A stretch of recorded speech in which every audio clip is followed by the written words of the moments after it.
Hello student. Power point के पिछले class में हमने आपको पावर पॉइंट को स्टार्ट करना बताया था, बनाना बताया था।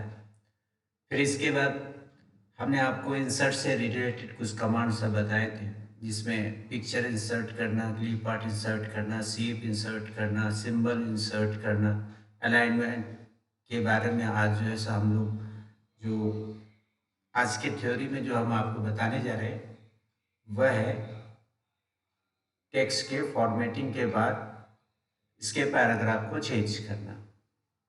पैराग्राफ से रिलेटेड जो कमांड्स आते हैं उसमें जब भी हम टेक्स्ट को सेलेक्ट करते हैं तो पैराग्राफ का जो ग्रुप होता है उसमें आपको बुलेट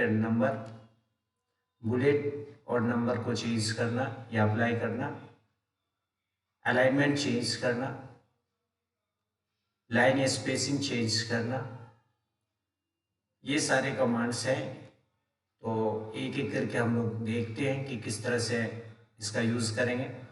सबसे पहले पावर पॉइंट के स्लाइड में एक डिफ़ॉल्ट बुलेट आता है, जैसे अभी आप यहाँ पे देख रहे होंगे कि यहाँ पे एक जो है इस पैराग्राफ में एक बुलेट लगा हुआ है, जबकि इस कोई ज़रूरत हमारे पास है नहीं। तो हम क्या करेंगे, इसको रिमूव करेंगे और जहाँ पे ज़रूरत होगा वहाँ पे हम इसको अप्लाई कर सकते हैं। तो कैसे करेंगे, तो सबसे पहले पैराग्राफ को सेलेक्ट करते हैं और होम टैब में जाने के बाद ऊपर में आपको शो करेगा बुलेट, यहाँ पे आप क्लिक करेंगे और यहाँ पे नन पे क्लिक कर देंगे तो ये बुलेट यहाँ से हट जाएगा। दूसरा है कि अगर किसी भी बुलेट अप्लाई पहले से किया हुआ है और उसको कुछ चेंज करना है तो सबसे पहले क्या करेंगे, उसको हम सेलेक्ट करेंगे उस पैराग्राफ और फिर जो है सो होम टैब में जाएंगे और यहाँ पे जो आपका बुलेट का ऑप्शन दिया हुआ है किसी भी बुलेट को सेलेक्ट करके उसमें अप्लाई कर देंगे। तो इस तरह से आपने देखा कि किस तरह से हम जो है सो किसी भी जो अनवांटेड बुलेट होता है वो उसको हम रिमूव कैसे करते हैं और अगर कोई भी जहाँ पे हमको ज़रूरत है वहाँ पर किस तरह से हम इसको अप्लाई कर सकते हैं। ठीक है, तो आगे बढ़ते हैं कि बुलेट और नंबर के लिए इसका यूज़ करते हैं। दूसरा आपका है कि दो पैराग्राफ के बीच में आपको लाइन का स्पेसिंग या अलाइनमेंट चेंज करना। अलाइनमेंट क्या होता है कि जब आप किसी भी लाइन को लिखते हैं और जैसे ये लाइन लिखा हुआ है इसको हम चाहते हैं कि लेफ्ट से लिखे, लेफ्ट से ये आए, तो हम क्या करेंगे, सबसे पहले होम टैब में जाएंगे और यहाँ पे पैराग्राफ में आपको अलाइनमेंट के 4 ऑप्शन हैं। अलाइनमेंट आपने इससे पहले भी पढ़ा हुआ है कि लेफ्ट अलाइनमेंट होता है, राइट अलाइनमेंट होता है, सेंटर अलाइनमेंट होता है और जस्टिफाई अलाइनमेंट होता है। तो जनरली क्या होता है कि जब हम लाइन का यूज़ करते हैं, टेक्स्ट का यूज़ करते हैं तो लेफ्ट, राइट या सेंटर का यूज़ करते हैं, लेकिन पैराग्राफ का यूज़ करेंगे तो जस्टिफाई का यूज़ होता है। इसमें क्या होता है कि आपका लेफ्ट और राइट दोनों ही लाइन आपके इक्वल्स हो जाते हैं। अभी हम सारे अलाइनमेंट को एक एक करके समझेंगे और साथ में इसके कीबोर्ड कमांड भी समझेंगे। जिसे इसको हमने सेलेक्ट कर लिया और कंट्रोल एल प्रेस करेंगे, कंट्रोल एल प्रेस करते ही ये लेफ्ट में आ जाएगा और कंट्रोल ई प्रेस करते ही ये सेंटर में आ जाएगा, कंट्रोल आर प्रेस करते ही ये राइट अलाइनमेंट में आ जाएगा। तो इस तरह से हम चेंज कर सकते हैं, या आपको लेफ्ट अलाइनमेंट पर क्लिक करना है लेफ्ट के लिए, बीच में क्लिक सेंटर अलाइनमेंट के लिए, ये राइट अलाइनमेंट के लिए। तो इस तरह से हम इसको चेंज कर सकते हैं। अब है जस्टिफाई अलाइनमेंट का यूज़ हम कब करते हैं, जैसे ये पैराग्राफ आपके सामने में है, आपने यहाँ इधर देख रहे होंगे कि इसके लेफ्ट में जितने भी लाइन है सारे इक्वल है, लेकिन राइट में जितने भी लाइन है वो सारे अनइक्वल है। तो इक्वल और अनइक्वल होने के कारण से जो है सो आपका एडजस्टमेंट सही नहीं हो जाता है। जब हम लोग जस्टिफाई अलाइनमेंट का यूज़ वर्ड में भी यूज़ करते हैं तो एप्लीकेशन है, लेटर है, तो जब हमको प्रिंट करना होता है तो जस्टिफाई अलाइनमेंट की ज़रूरत होती है। अदरवाइज जो है सो अनइक्वल होने से ये सही ढंग से आपको शो नहीं करता है। तो आप क्या करेंगे, सबसे पहले उस पैराग्राफ को सेलेक्ट करें जिनका अलाइनमेंट चेंज करना है। इसके बाद आपको होम टैब में जाना है और यहाँ पे आपको जस्टिफाई का ऑप्शन है, उस पर आपको क्लिक करना है। अगर आपको कीबोर्ड से अगर आपको प्रेस करना है तो कंट्रोल के साथ जे प्रेस करते हैं, कंट्रोल जे से जस्टिफाई अलाइनमेंट होता है। चलिए हम यहाँ से कंट्रोल जे करके जस्टिफाई कर लेते हैं, तो लेफ्ट और राइट दोनों से ही इक्वल हो जाता है।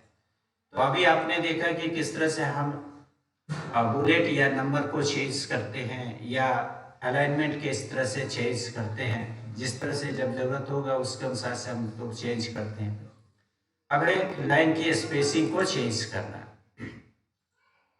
जैसे इसमें हमको लाइन की स्पेसिंग को चेंज करना है, तो आपने इससे पहले भी आपने समझा होगा कि सेलेक्टेड जो भी पैराग्राफ होता है उसके बीच में स्पेसिंग देना है तो कंट्रोल 1 2 या 5 का यूज करते हैं।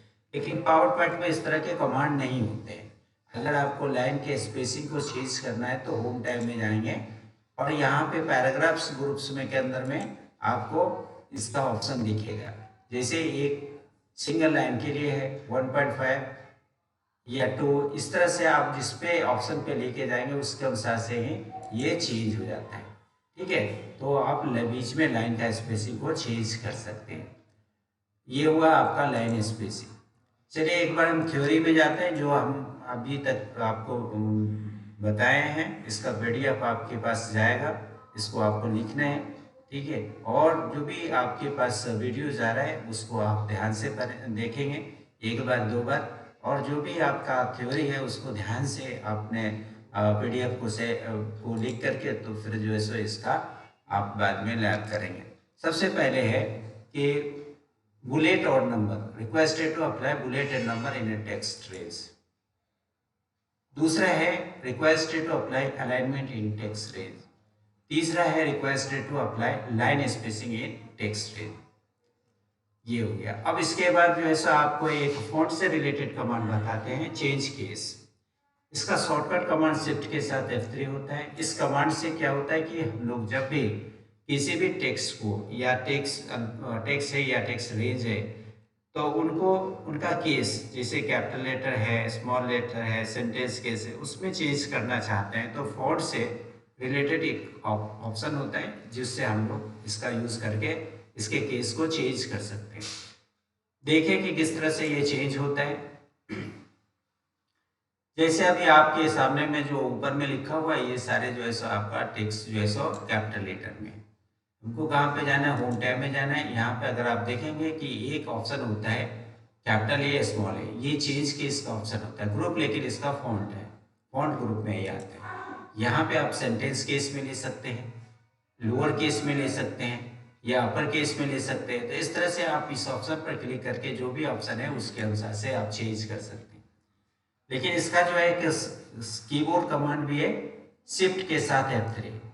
क्या प्रेस करेंगे, शिफ्ट के साथ F3। जब आप शिफ्ट के साथ F3 करते हैं तो ये अपने आप जो है सो चेंज कर देते हैं। ठीक है, तो इस तरह से हम किसी भी केस को चेंज कर सकते हैं। कैपिटल लेटर, स्मॉल लेटर या सेंटेंस केस में चेंज करना हो तो इसका यूज कर सकते हैं, शिफ्ट के साथ F3। अगर हमको कमांड के द्वारा जाना है तो पहले उस रेंज को सेलेक्ट करते हैं जिनका हमको केस चेंज करना है, फिर होम टैब में जाते हैं, फॉन्ट में जाते हैं और चेंज केस के ऑप्शन से सेलेक्ट करते हैं उस ऑप्शन में जिसमें हमको चेंज करना है। ये ऑप्शन के बाद जो है सो हम आपको बताने जा रहे हैं कमांड स्लाइड में नंबर लाना। देखिए अब जो है हम जो भी कमांड्स अभी बताएंगे वो मल्टीपल यूटिलिटी है। पेज में बहुत सारे पेजेस हैं तो उनमें किन किन चीज़ों का होना चाहिए, आपने वर्ड में भी पढ़ा है, एक्सेल में भी पढ़ा है। सबसे पहले जो होता है अगर आपके पास सिंगल पेज है या आपके पास एक से अधिक पेज है तब आपको किन किन चीज़ों की जरूरत होती है। अगर सिंगल पेज है तब तो आपको कोई खास यूटिलिटी की जरूरत होती नहीं है, लेकिन एक से अधिक पेज हो तो कुछ और भी यूटिलिटी की जरूरत उसमें होती है। सबसे पहला चीज होता है कि उसमें आप पेज में हर एक पेज का एक नंबर होना चाहिए। नंबर होने से क्या होता है कि आप पर्टिकुलर एक पेज को आइडेंटिफाई कर लेते हैं कि ये हाँ ये 2 नंबर का पेज है, ये तीसरा नंबर पेज है, ये चौथे नंबर पेज है।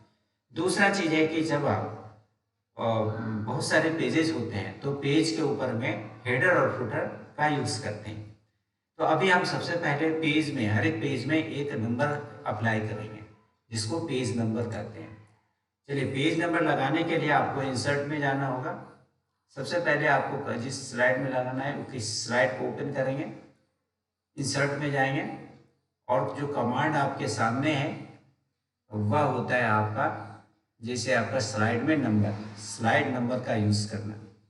जब आप स्लाइड नंबर पर क्लिक करते हैं तो यहाँ पे ऑप्शन सारे आते हैं इस, और यहाँ पे आपका होता है स्लाइड नंबर, और ये है आपका प्रीव्यू।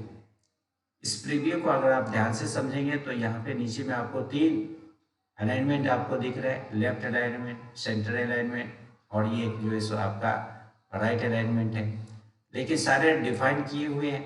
जब आप डेट एंड टाइम पर चेक मार्क लगा देते हैं तो आपको ये ऑप्शन जो है सो हाईलाइट हो जाता है, मतलब इस जगह पे डेट जो है सो आपको आ जाएगा। इसकी चर्चा हम इससे पहले भी के क्लास में हम कर चुके हैं। दूसरा है आपका स्लाइड का नंबर का यूज करना, तो आपको स्लाइड नंबर पे चेक मार्क लगा देना है। प्रीव्यू को थोड़ा ध्यान से देखिएगा, जब आप इस पर चेक मार्क लगाएंगे तो इस जगह पे जो है सो आपको ऑप्शन जो है हाईलाइट कर जाता है। अब आपके पास जो है सो 2 ऑप्शन है, एक है अप्लाई और दूसरा है अप्लाई टू ऑल। जब आप अप्लाई पे क्लिक करते हैं तो केवल जो पेज आपके सामने खुला केवल उसमें अप्लाई होगा। अप्लाई टू ऑल पे क्लिक करने से जितने भी स्लाइड है सारे में ये अप्लाई हो जाता है। चलिए एक बार हम इसको अप्लाई करके देखते हैं। अप्लाई टू ऑल पे, अप्लाई टू ऑल पे क्लिक करते हैं, यहाँ पे आपको लेफ्ट साइड में आपका डेट आ गया और इधर जैसे 5वां नंबर का जो है सो स्लाइड है ये। चलिए हम पहले नंबर पर क्लिक करते हैं तो 1 2 3 इस तरह से जो है हर एक जिस पे क्लिक करेंगे हर एक का जो है स्लाइड का नंबर इसमें शो कर जाएगा। तो ये हो गया कि आप जो है सो स्लाइड में नंबर कैसे लगाते हैं। स्लाइड में नंबर लगाने का तरीका बहुत ही आसान है। इंसर्ट टैब पर आप जाते हैं और कहाँ पे आपको क्लिक करना होगा, स्लाइड नंबर पे। स्लाइड नंबर पे क्लिक करने के बाद आप कहाँ पे क्लिक करते हैं तो स्लाइड नंबर का जो चेक बॉक्स है उसमें आपको क्लिक करना है और अप्लाई टू ऑल पे क्लिक करके इसको आइडेंटिफाई कर देना है। हर एक पेज का एक आइडेंटिफिकेशन पेज का नंबर जो है सो इसमें अप्लाई हो जाएगा। अब चलिए इसके बाद जो हम आपको बताने जा रहे हैं वह है इसका हेडर और फुटर को अप्लाई करना है। इससे पहले भी आपने हेडर फुटर के बारे में आपने पढ़ा होगा कि कोई भी डॉक्यूमेंट जिसके टॉप में कोई भी कमेंट्स या नोट्स हमको लिखना होता है उसको हम लोग क्या कहते हैं, हेडर।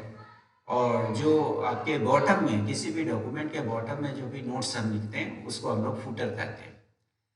तो पावर पॉइंट में हेडर और फुटर लिखने के लिए जो कमांड्स हैं इसके बारे में हम समझेंगे, क्योंकि ये जनरली वर्ड और एक्सेल से थोड़ा सा अलग होता है। ये किस तरह से अलग है वर्ड एक्सेल से, इसके बारे में आप थोड़ा सा समझने की कोशिश करें। वर्ड एक्सेल से किस तरह से डिफर करता है ये। सबसे पहले अगर आपको हेडर या फुटर लेना है तो आपको इंसर्ट टैब में क्लिक करना होगा और यहाँ पे हेडर और फुटर का ऑप्शन है, इस पर आपको क्लिक करना है। और जब आप इसको क्लिक करेंगे तो एक डायलॉग बॉक्स आएगा। इस डायलॉग बॉक्स में 2 ऑप्शन है, एक है ऑप्शन स्लाइड और दूसरा है नोट्स एंड हैंडआउट्स। थोड़ा ध्यान से समझेंगे कि स्लाइड जो आप क्लिक है उसका प्रीव्यू यहाँ पे शो कर रहा है, ठीक है।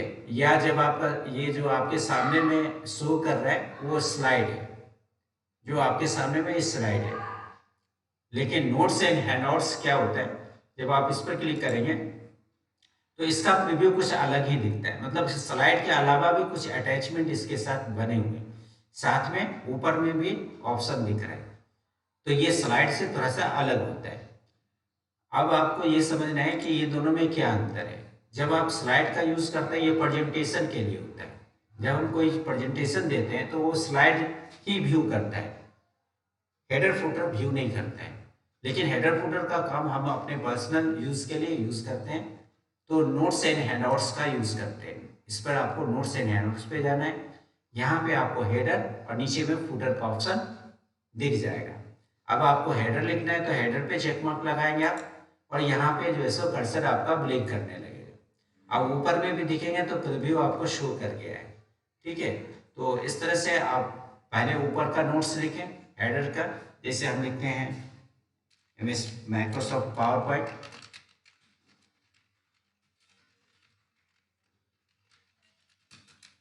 Header and footer. ये मेरा पेज हेडर और फुटर का हेडर हो गया। इसके बाद हमको फुटर लिखना है। तो फुटर में हम सबसे पहले फुटर के में चेक मार्क लगाएंगे और ये जो हाईलाइट हो रहा है इस जगह पे हम जो है सो नोट्स लिखेंगे। लिखते हैं बैच 349 सीटी, ठीक है। तो इस तरह से हमने ऊपर के नोट्स के लिए कुछ टेक्स्ट लिखा, नीचे में नोट्स के लिए कुछ टेक्स्ट लिखा। ऊपर वाला हेडर कहलाया, नीचे वाला फुटर कहलाया। अब हम क्या करेंगे कि अप्लाई टू ऑल पे क्लिक कर देंगे। तो इस तरह से ये सब में अप्लाई कर देगा। लेकिन एक बात आप ध्यान में रखिएगा कि जब आपने अप्लाई किया तो यहाँ पे सामने में ना तो नीचे वाला नोट्स दिखा ना ऊपर वाला नोट्स दिखा। इस बात को आपको एक बार फिर से समझिए कि जो हमने आपको दिखाया था अभी, तो स्लाइड और नोट्स एंड हैंडआउट्स दो अलग अलग चीज आपको बताया था। तो स्लाइड में आपने हेडर और फुटर नहीं अप्लाई किया है, आपने कहाँ पे अप्लाई किया है, तो यह है नोट्स एंड हैंडआउट्स। तो उसको देखने का अलग कमांड है। पहले आपने क्या किया, इसको अप्लाई किया। अप्लाई करने का कमांड क्या आता है, तो इंसर्ट टैब में जा करके और यहाँ पे आपको जैसे हेडर एंड फुटर है इस पर क्लिक करना। ये भी जो आपका शो कर रहा है स्लाइड का व्यू शो कर रहा है, आपको नोट्स एंड हैंडआउट्स पे क्लिक करना है। तो इसका प्रीव्यू कुछ अलग दिख रहा है, स्लाइड से कुछ अलग है। तो जब आपको स्लाइड से अलग है तो इसके व्यू में जाकर के आपको देखना होगा। तो चलिए आपको दिखाते हैं कि किस तरह से आप इसके प्रीव्यू को शो करेंगे, ठीक है। तो चलिए इसका जो कमांड है, हेडर फुटर देखने का कमांड अलग होता है। वो कमांड किस तरह से है, सबसे पहले आपको व्यू टैब में जाना है। व्यू टैब में जाने के बाद आपको यहाँ पे नोट्स पेज का ऑप्शन होता है, कहाँ पे क्लिक करेंगे, नोट्स पेज पे। यहाँ पे ऑप्शन है नोट्स पेज। जब आप नोट्स पेज पे जाएंगे तो यहाँ पे कुछ ऑप्शन उसी तरह से दिखे जो पहले की तरह था, ठीक है। तो ये ऑप्शन होता है जहाँ से हम लोग जो है इसको हेडर और फुटर के अनुसार से इसको शो कर लेते हैं। अब यहाँ पे आप देखेंगे तो ये जो है आपका ऊपर का हेडर शो करेगा और नीचे में फुटर, ठीक है। तो इस तरह से हम लोग जो है हेडर और फुटर का यूज करते हैं देखने के लिए। अप्लाई करने का अलग कमांड होता है, देखने का अलग कमांड होता है, ठीक है। तो चलिए हम लोग जो है सो आगे बढ़ते हैं। सबसे पहले इससे नॉर्मल व्यू में जाना है। अभी हमने नोट्स पेज, अभी हम किस व्यू में, नोट्स पेज में। यह व्यू जो होता है सो पर्सनल यूज के लिए होता है और जो स्लाइड होता है वो प्रेजेंटेशन व्यू के लिए होता है। अब हमको नॉर्मल व्यू में जाना है तो व्यू टैब में क्लिक करेंगे और यहाँ पे आपको शो करेगा नॉर्मल। तो अब नॉर्मल पर क्लिक करते हैं, ये फिर से वापस जो है सो नॉर्मल व्यू में आ जाएगा, ठीक है। इसके बाद जो है सो आपको देखना है आगे का कमांड में। एक कमांड है आपका कंट्रोल डी का कमांड। कंट्रोल डी से क्या होता है, आपका डुप्लीकेट होता है। किसी भी इमेज, किसी भी स्लाइड को अगर आपको डुप्लीकेट करना है, किसी भी शेप को अगर डुप्लीकेट करना है तो शॉर्टकट कमांड कंट्रोल डी होता है, डी फॉर डुप्लीकेट। तो अभी हम आपको दिखाते हैं कि किस तरह से हम इसका यूज कर सकते हैं।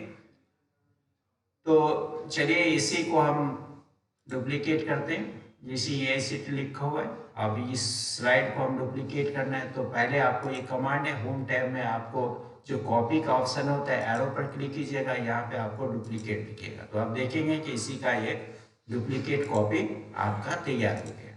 यहाँ से हम इसका क्या करते हैं, थोड़ा सा जो सो व्यू चेंज कर देते हैं। अगर आप दोनों पर क्लिक करेंगे तो यहाँ पर केवल जो सो कलर का ही इफेक्ट आएगा, अदरवाइज और कुछ नहीं इफेक्ट आ रहा है। तो बहुत बार क्या होता है कि अगर हमको बैकग्राउंड सेम चाहिए, कंटेंट अलग चाहिए, तो उतने बनाने की कोई जरूरत नहीं होती है, हम डुप्लीकेट करके ही इसको चेंज कर लेते हैं। चलिए इसका भी हम आपको बताते हैं। इस बार हम कीबोर्ड के द्वारा आपको डुप्लीकेट करके दिखाएंगे कि ये स्लाइड का डुप्लीकेट। चलिए इस स्लाइड का डुप्लीकेट करने के लिए हम क्या करेंगे, कंट्रोल डी। सबसे पहले हमने आपको कॉपी के द्वारा डुप्लीकेट करके दिखाया, अब जो है सो कंट्रोल डी प्रेस करके आपको डुप्लीकेट करके दिखा। देखिए अभी जो है सो आपके पास डुप्लीकेट हो गया। इसका भी हम जो है सो यहाँ से चेंज कर देते हैं। तो अभी जो है सो आपके पास जो है सो इस तरह से ये चेंज हो गया। तो ये सारे कमांड होते हैं कि जब भी हमको किसी भी जब प्रेजेंटेशन बना रहे होते हैं और बैकग्राउंड की जरूरत होती है, सेम बैकग्राउंड की जरूरत होती है, तो डुप्लीकेट कर देने से आपका बहुत सारा काम सरल हो जाता है। तो ये कमांड हो गया डुप्लीकेट का। चलिए आगे बढ़ते हैं। हेडर फुटर हो गया, हेडर फुटर को देखने का कमांड हो गया आपका। अब जो है सो आपको एक कमांड आपको बताते हैं, हाइपरलिंक का कमांड। हाइपरलिंक क्या होता है, इससे पहले भी आपने देखा होगा कि hyperlink link a line to another file, link a line to another file. अगर किसी भी फाइल को, जो भी किसी भी डॉक्यूमेंट में कोई भी लाइन होता है, उनको आप सेलेक्ट करके किसी दूसरे फाइल से जोड़ते हैं, तो इस पूरे प्रोसेस को हाइपरलिंक कहते हैं। हाइपरलिंक का जो शॉर्टकट कमांड होता है वो कंट्रोल के होता है। आपने इससे पहले वर्ड या एक्सेल में इस कमांड को आपने देखा होगा। चलिए एक बार दिखाते हैं कि हाइपरलिंक का यूज कैसे हम लोग करते हैं। सबसे पहले क्या होता है कि आपको जिससे लिंक करना है उसको आपको क्या करना है, सेलेक्ट करना होगा। लाइन सेलेक्ट करने की जरूरत होती है आपको। पहले आप क्या करेंगे, लाइन को सेलेक्ट करेंगे हाइपरलिंक के लिए, और कंट्रोल के इसका कीबोर्ड कमांड होता है। या नहीं तो आपको कहाँ पे जाना होगा, इंसर्ट टैब में जाएंगे और हाइपरलिंक पर आप क्लिक करेंगे। जब हाइपरलिंक पर क्लिक करेंगे तो यहाँ से उस डॉक्यूमेंट को या उस फाइल को सर्च करना है जिस फाइल को आप इसके साथ लिंक करना चाहते हैं। ठीक है, तो चलिए हम यहाँ से एक फाइल को हम सर्च कर लेते हैं जिसको हमको उसके साथ लिंक कर देना है। आप वर्ड एक्सेल का फाइल यूज कीजिएगा। वर्ड एक्सेल इसीलिए यूज होता है क्योंकि इससे रिलेटेड मतलब इंफॉर्मेशन के लिए ये सबसे बढ़िया फाइल होता है। ओके करेंगे आप। पहले आप देखेंगे कि ये फाइल जो है सो आपका एक ब्लू लाइन से ये एक लाइन क्रिएट हुआ, इसके अंदर में एक लाइन क्रिएट हुआ जो है सो आपको हाइपरलिंक हुआ। तो हाइपरलिंक के 3 कमांड आते हैं। हाइपरलिंक का पहला कमांड होता है कि लिंक लाइन को क्रिएट करना। लिंक लाइन क्रिएट होने के बाद जो है सो इस लाइन से जो भी फाइल इससे अटैच किया गया है उसको ओपन करना, और तीसरा लिंक लाइन को रिमूव करना। तो अभी जो हमने आपको बताया कि लिंक लाइन कैसे क्रिएट होता है, तो सबसे पहले जो है हमने आपको बताया कि लाइन क्रिएट करने के लिए सबसे पहले आपको क्या करना होगा, उसको सेलेक्ट करना होगा। सेलेक्ट करने के बाद आप कंट्रोल के या इंसर्ट में जाकर के हाइपरलिंक पर क्लिक करेंगे। चलिए कंट्रोल के प्रेस करते हैं। कंट्रोल के प्रेस करते से आपको फिर से आप देखेंगे इंसर्ट हाइपरलिंक का डायलॉग बॉक्स आ गया। इंसर्ट हाइपरलिंक के डायलॉग बॉक्स से आप क्या करेंगे, उस फाइल को सेलेक्ट करेंगे जिस फाइल को उसके साथ लिंक करना है। ठीक है, सेलेक्ट करेंगे और ओके करेंगे। ये फाइल जो है आपका लिंक हो गया, लाइन आपका क्रिएट हो गया। अब इसको ओपन कैसे करेंगे, तो ओपन करने का कमांड जो होता है वह होता है आपका फुल स्क्रीन व्यू में। फुल स्क्रीन व्यू कैसे आएगा, तो F5 की को प्रेस करके। जब आप F5 की को प्रेस करेंगे तो आप देखेंगे कि फुल स्क्रीन। अब उस फाइल में जाना है जो फाइल लिंक फाइल है, लिंक लाइन जहाँ पे है वहाँ पे जाए। जैसे यहाँ पे आप जो है सो आप अपने माउस के पॉइंटर को लाइन पे लेके जाएंगे तो लिंक आपको शो करेगा। आपको माउस का बायां बटन प्रेस करना है तो इससे रिलेटेड जो भी फाइल होगा वो आपके सामने में खुल जाएगा। देखिए ये जो फाइल आपके सामने एक्सेल का फाइल है वह फाइल जो है सो आपका लिंक फाइल है। ठीक है, जो आपने हाइपरलिंक के द्वारा जोड़ा हुआ है। ये इंफॉर्मेशन के लिए। अब हम क्या करते हैं कि ये जो मेरे पास फाइल है इस फाइल को हमको क्या करना है, क्लोज करना है। यहाँ से क्रॉस कर देंगे तो इस तरह से ये क्रॉस हो गया। फिर आगे बढ़ते हैं। दूसरा ये यहाँ पे है, इसको भी यहाँ से हम क्लिक करके ओपन कर सकते हैं। तो इससे जो फाइल जो होगा वो आपका खुल जाएगा। इस तरह से जो है सो हम फाइल को ओपन कर सकते हैं और क्रॉस करके क्लोज कर सकते हैं। तो इस तरह से आपने देखा कि किस तरह से हम लोग जो है सो फाइल किसी भी लाइन को, लिंक लाइन कैसे क्रिएट किया जाए। क्रिएट करने के लिए शॉर्टकट कमांड क्या होता है, इस तरह से हम लोग इसका यूज करते हैं। अब हम आपको बताते हैं कि जो लाइन आपने क्रिएट किया है तो उसको हटाएंगे, रिमूव कैसे करेंगे। तो रिमूव करने का कमांड जो होता है नॉर्मल व्यू में, अभी जो आपके सामने में जो व्यू दिख रहा है वह है स्लाइड शो व्यू, मतलब प्रेजेंटेशन व्यू है, फुल स्क्रीन व्यू है। अगर आपको इससे बाहर निकलना है तो सबसे आसान तरीका एस्केप की को आप प्रेस करेंगे। एस्केप की को प्रेस करने के बाद जो है सो ये जो है सो आपका फिर से जो है सो नॉर्मल व्यू में आ जाएगा।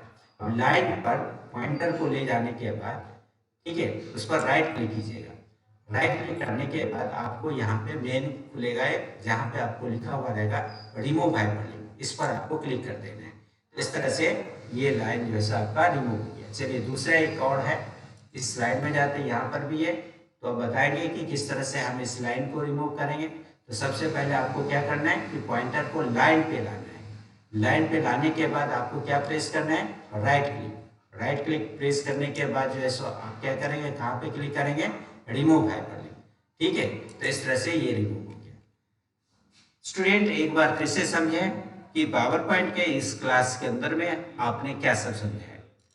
एक बार फिर से आप लोग समझिए कि जो आज के क्लास में हमने आपको बताया है कि जो भी आपका पैराग्राफ से रिलेटेड कमांड होते हैं, जैसे बुलेट और नंबर का यूज करना, अलाइनमेंट को यूज करना, अलाइनमेंट के जितने भी आपके शॉर्टकट कमांड है, कीबोर्ड कमांड, सबका याद रखना जरूरी है आपको।